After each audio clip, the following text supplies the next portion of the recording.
बहुत समय पहले एक भाई बहन की जोड़ी थी, हैंसल और ग्रेटल। जब वो बहुत छोटे थे, उनकी माँ गुजर गई थी। वो अपने पिता के साथ जंगल में एक झोपड़े में रहते थे। उनके पिता पैसे कमाने के लिए लकड़ी काटते थे। काम और बच्चों की देखभाल के बीच में पिस पिस के उन्होंने दोबारा शादी करने का फैसला किया। उनकी नई पत्नी बहुत अमीर परिवार से थी। उनको पसंद नहीं था कि वे गरीब थे और एक झोपड़े में रहते थे, और उसे अपने सौतेले बच्चों से बहुत नफरत थी। सर्दियों की एक रात सोने से पहले हैंसल और ग्रेटल को कुछ सुनाई दिया। उनकी नई माँ उनके पिता से कुछ बोल रही थी। सर्दियों में गुजारा कैसे करेंगे? खाने का सामान कम पड़ेगा। इन बच्चों को भगाओ, वरना हम सब मरेंगे। उनके पिता ने आवाज उठाई, तुम चुप रहो। मैंने सोच लिया है, कल इनको कहीं दूर जाके छोड़ देंगे। ये सुन के ग्रेटल रोने लगी।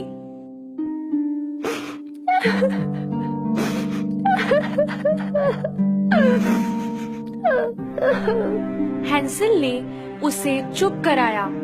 तुम चिंता मत करो ग्रेटल, हम रास्ता ढूंढ लेंगे घर का।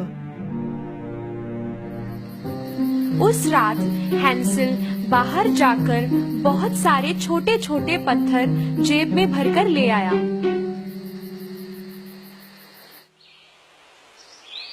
अगली सुबह वो सब घर से दूर जाने लगे।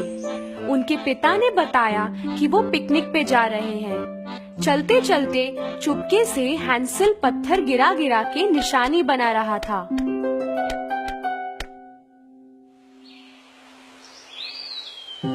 शाम होते होते बॉनफायर जला के पिता और माँ निकल गए, ये कह के कि थोड़ी देर में आ रहे हैं, पर वो कभी नहीं लौटे।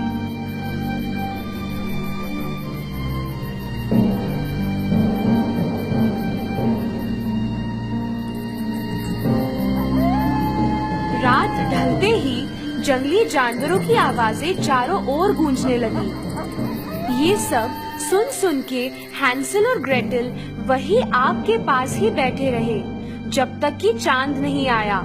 अब वो उनके डले हुए पत्थरों को देख देख कर घर की ओर जाने लगे। अच्छा किया हैंसल, कितने समझदार हो तुम। जब दोनों घर पहुँचे, पिताजी चौंक गए पर खुश भी थे, और माँ दिखा रही थी जैसे वो खुश थी, पर सब नाटक था। वो बिल्कुल भी खुश नहीं थी। 3 दिन बाद उनकी माँ ने वापस उनसे पीछा छुड़ाने की कोशिश की। इस बार उन्होंने रात को दोनों के दरवाजे बंद कर दिए ताकि हैंसल फिर से पत्थर चुनने ना जा पाए। पर हैंसल था समझदार। अब की बार जाते हुए उसने ब्रेड के टुकड़े अपने पॉकेट में रख लिए और उनकी निशानी बनाता गया।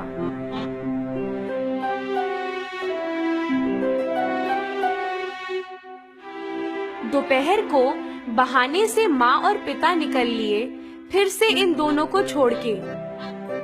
उनके आने की उम्मीद जब खत्म हुई, हैंसल और ग्रेटल सूरज ढलने से पहले रवाना हो गए। पर अब की बार उन्हें ब्रेड के निशान नहीं मिले, क्योंकि सारा ब्रेड तो चिड़िया चुग गई थी। ग्रेटल रो रही थी और हैंसल भी लाचार था। अब के ये दोनों खो गए, ना खाना ना पीना, और जान को मुसीबत अलग से। वो 3 दिन यूं ही घूमते रहे। तीसरे दिन उनको एक बेहद सफेद चिड़िया दिखी। उसने इनको गा के सुनाया।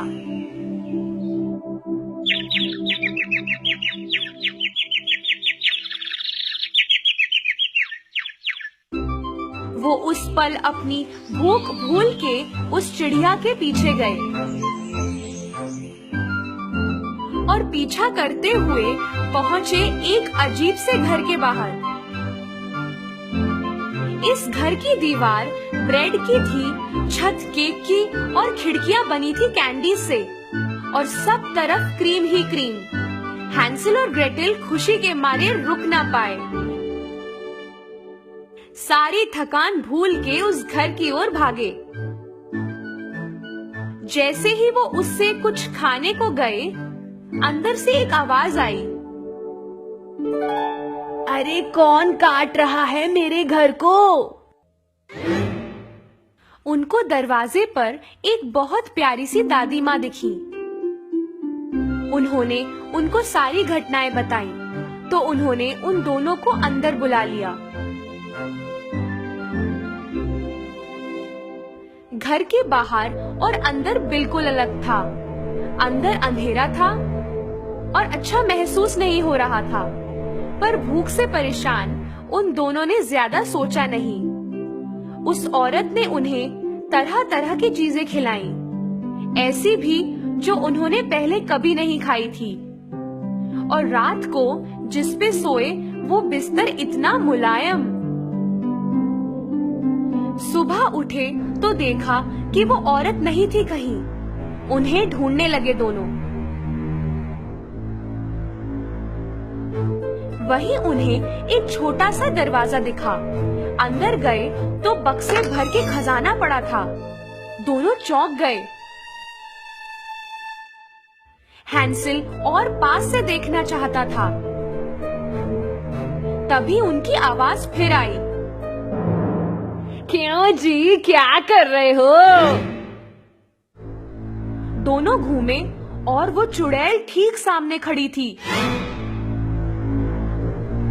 मालूम हुआ कि वो औरत एक चुड़ैल थी जो इन बच्चों को अपने तहखाने ले जाने के लिए ललचा रही थी। उन्होंने भागना चाहा पर दरवाजा बंद हो गया। चुड़ैल ने हैंसेल को बालों से पकड़ा और एक पिंजरे में डाल दिया। ग्रेटेल को वो किचन ले आई घसीट के। तेरा भाई बहुत दुबला है, उसे मोटा करने के लिए खाना बना। मोटा ताजा होगा तो मुझे उसे खा के मजा आएगा, पर तू कुछ मत खाना, सिर्फ वही खाएगा।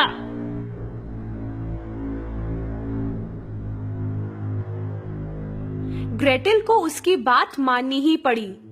हैंसेल था तो समझदार। उसने तरकीब सोची चुड़ैल को उल्लू बनाने के लिए।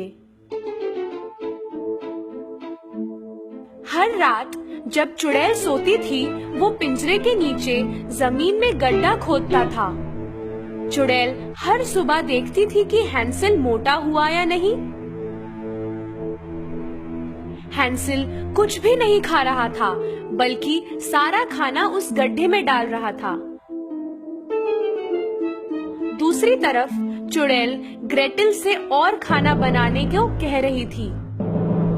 कई दिनों तक यूं ही चलता रहा। मोटा हो दुबला हो, अब आज तो मैं हैंसेल पाए बनाऊंगी, उसने ग्रेटेल से कहा। अवन में देख जरा, आटा पका या नहीं। वो डरी हुई तो थी, पर ग्रेटेल अपने भाई जैसी समझदार भी थी। वो समझ गई कि चुड़ैल उसे अवन में धक्का देने वाली है। मेरा सर अंदर नहीं जा रहा है, आटा नहीं दिख रहा है, ग्रेटेल बोली। चुड़ैल ने खुद अपना सर अंदर डाला। मौके पे ग्रेटेल ने सारी ताकत लगा के चुड़ैल को अंदर डाल दिया और उसका दरवाजा बंद कर दिया।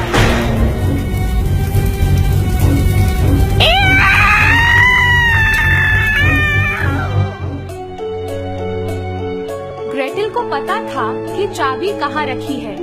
वो फटाफट गई और हैंसेल को निकाला। अवन से आग निकल के पूरे घर में फैल चुकी थी। वो दोनों वहाँ से निकल के जंगल की ओर भागे, पर कहाँ जाए ये उन्हें भी नहीं मालूम था। कुछ देर बाद उन्हें एक नदी मिली। एक बड़े से बतख ने उन्हें वो नदी पार कराई। उन्होंने इधर उधर देखा तो उन्हें मालूम चला कि वो कहाँ हैं। वो दौड़े दौड़े घर पहुँचे। बच्चों को देख पिता बहुत खुश हुए। रोते रोते उन्होंने बताया कि उन दोनों को जंगल में छोड़ के आने के कुछ दिनों बाद ही उनकी माँ अपने मायके चली गई और उन दोनों को कितना ढूंढने की कोशिश की पर वो मिले ही नहीं। दोनों बच्चे अपने पिता से इतना प्यार करते थे कि उन्होंने सब भुला दिया, पर वो पिता के लिए एक सरप्राइज लाए थे। उन्होंने अपनी जेब से ढेर सारे हीरे मोती निकाले जो उन्हें चुड़ैल के घर में मिले थे। पिता ये देख के चौंक गए। उनके परिवार को फिर कभी तकलीफ नहीं हुई और वो खुशी खुशी रहने लगे।